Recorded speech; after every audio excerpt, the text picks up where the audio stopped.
അസ്സലാമു വറഹ്മത്തുള്ളാ. അൽഹംദുലില്ലാ. എല്ലാവർക്കും വളരെ ഉപകരിക്കുന്ന അറിവാണ് പറയാൻ പോകുന്നത്. ഇന്ന് ബദർ ദിനമാണ്. ബദർ യുദ്ധമുണ്ടായ ദിനമാണ്.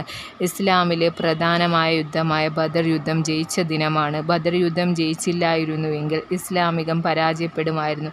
ഇസ്ലാമിന് വേണ്ടി പടപൊരുതി വമ്പൻ വിജയം നമുക്ക് നൽകിയ ബദരീങ്ങളെ നാം ഓർക്കുക തന്നെ, അവരെ ഓർക്കുക തന്നെ വേണം, അവരെ അനുസ്മരിക്കുക തന്നെ വേണം. അതിനായി ഇന്ന് രാത്രി ബദരീങ്ങളുടെ പേരിൽ യാസീൻ ഓതണം, ഫാത്തിഹ ഓതണം, ബദർ മൗലിദ് വീട്ടിൽ ചൊല്ലണം, മജ്ലിസുന്നർ ചൊല്ലണം, അസ്മാഹുൽ ബദർ ചൊല്ലണം, അവരെ ഓർക്കണം. ബദർ ദിനത്തിൽ മുത്തുനബി തങ്ങൾ കൂടുതൽ ചൊല്ലിയ ദിക്ർ പറയാം. മുത്തുനബി ചൊല്ലിയ ദിക്ർ അൽ ഹാഫിദ് ഇബ്നുൽ ഗാസിർ റളിയല്ലാഹു കുറിക്കുന്നത് കാണും.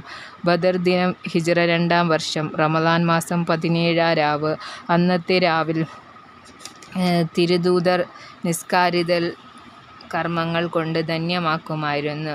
അവിടെ നിന്നും സുജൂദിൽ യാ ഹയ്യു യാ കയ്യു എന്ന ദിക്ർ ആത്മാർത്ഥമായി ആവർത്തിച്ചിരുന്നു. അതുപോലെ യുദ്ധ ദിവസം പകൽ മുത്തുനബി സല്ലല്ലാഹു അലൈഹി വസല്ലം കൂടുതൽ ഈ ദിക്ർ ചൊല്ലിയിരുന്നു.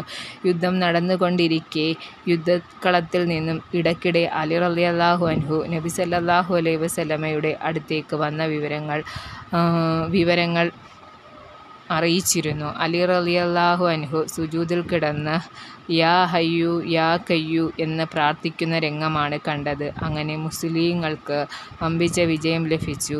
ഇന്ന് രാത്രി ഈ ഇസ്മ ധാരാളം ചൊല്ലുക, ദുആ ചെയ്യുക ഇൻഷാ അല്ലാഹ്. അസ്സലാമു അലൈക്കും വറഹ്മത്തുള്ളാഹി. അൽഹംദുലില്ലാ.